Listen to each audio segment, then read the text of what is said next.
भक्त गोरा कुभार। हरे कृष्ण हरे कृष्ण हरे कृष्ण हरे कृष्ण हरे कृष्ण।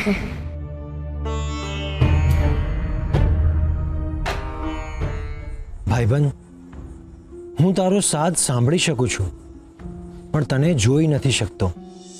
હું સમજી રહ્યો છું કે તું મને બોલાવે છે, પણ મનુષ્ય દેહે મારી શક્તિઓને સીમિત કરી દીધી છે. એટલે હું એ જ કરી શકીશ જે એક સામાન્ય મનુષ્ય કરી શકે છે. પણ ચિંતા ના કરતો ભાઈબંધ, તારી શ્રદ્ધાની શક્તિની કોઈ સીમા નથી. એ દરેક રૂપમાં અમાપ અને અવિનાશી છે. તારા માટેની મદદ આવી રહી છે ભાઈબંધ.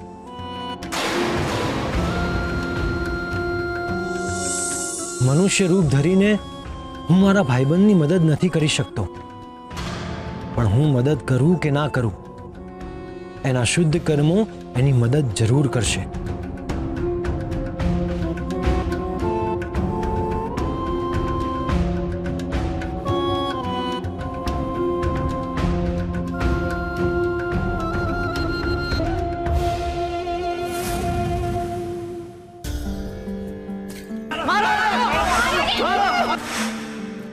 जोड़ी दो।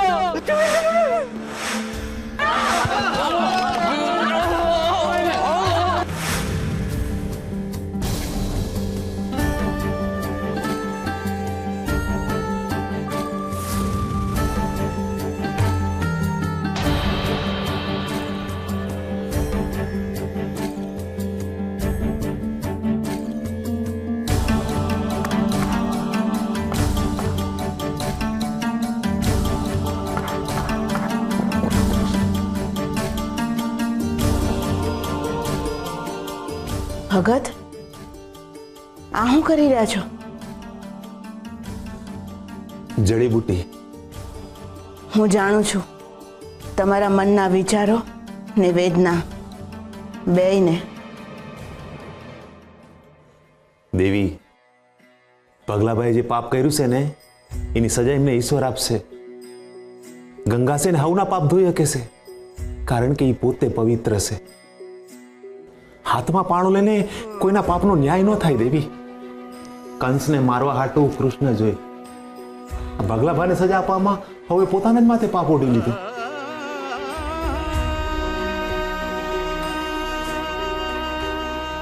ભગત, તમારા હૃદયમાં ભક્તિનું સ્થાન લાગણી કરતા વધી ગયું છે.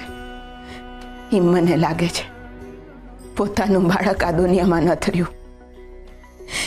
એ વાત એક મા માટે દુનિયાની સૌથી ખરાબ વાત હોય છે. ભગલાભાઈએ જે અફવા ફેલાવી ને એ ટાણે જ મારા અંદરની માએ જીવ મૂકી દીધો હતો. અને ભગલાભાઈએ જે કર્યું છે ને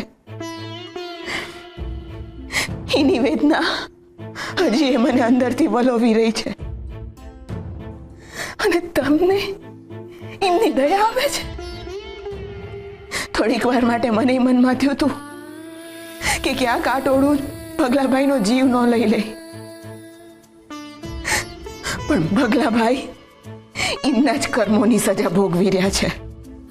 ને ભગત, તમે જ એમ કહો છો ને કે કર્યા કર્મ તો ભોગવવા જ પડે. એ નક્કી હરી કરે દેવી. કયું કર્મ સારું છે ને કયું કર્મ ખરાબ એ આપણને ખબર ન પડે.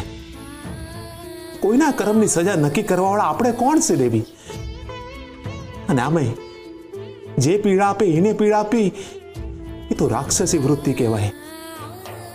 માણા તો દુઃખ દેનારને છે ને સુખ જ દે. આપણે માટલાને કેટલા ટીપીશી, છતાં એ તો ટાઢું જ પાણી દેશે ને. માટી કરતા હેઠે ઉતરી જાય એ મને કેમ ના કહેવાય? જે હાથમાં પાણો લેશે ને એ પોતાના જ હાથ મેલા કરે છે.